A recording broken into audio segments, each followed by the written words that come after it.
Aircraft Factory S.E.4.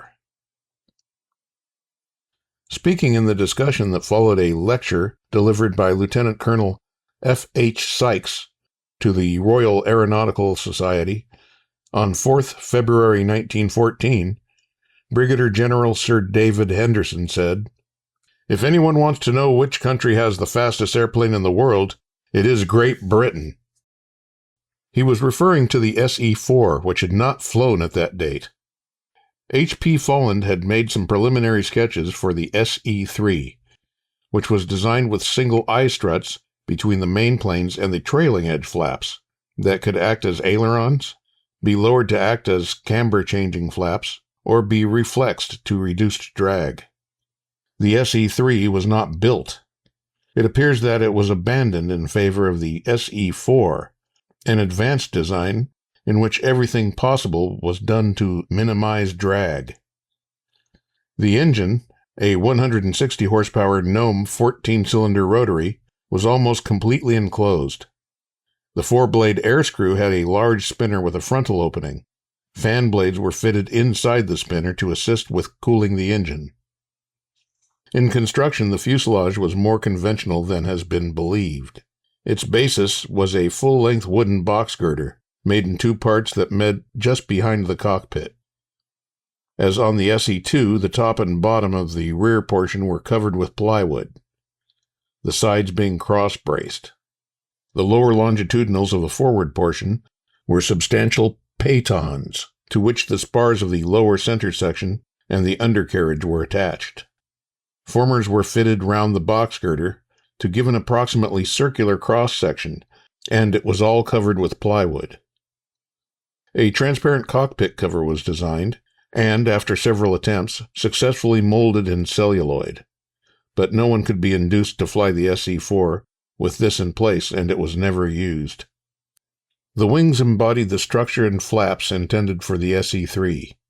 Typical of the careful attention to detail was the use of special flush-fitting bolts to attach the sheet steel end pieces to the shafts of the eye struts.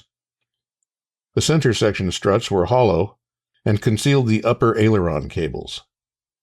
The ailerons were full-span surfaces that could be reflexed or lowered in the same sense to act as camber-changing flaps. The tail surfaces were similar to those of the reconstructed SE-2, and all the gaps between the flight controls and fixed surfaces were fared over with fine elastic netting. When the FE-4 emerged in June 1914, its undercarriage consisted of a tripod of struts to which was attached a span-wise leaf spring bearing a wheel at each end. With this undercarriage, the SE-4 rolled too much while taxiing, so it was replaced in early August by a pair of conventional V-struts and a cross-axle sprung by a rubber cord. The aircraft justified Brigadier General Henderson's boast of February 1914, for it had a maximum speed of 135 miles per hour near the ground and an initial rate of climb of 1,600 feet per minute. Soon after the installation of the V-type undercarriage, the SE-4 was given an early camouflage paint scheme and an official serial number 628. It did not go to France, however, for it crashed at 11:45 a.m. on the 12th of August 1914 while being flown by Norman Spratt. It was reported that one of the wheels collapsed during landing. The SE-4 turned over and was so extensively damaged that it was abandoned. Two designs for armored single-seat scouts that would have borne some general resemblance to the SE-4 were sketched out by H.P. Folland later in 1914. The second is dated 28th of December 1914. Neither was built, however, and there was no direct development from the SE-4 design.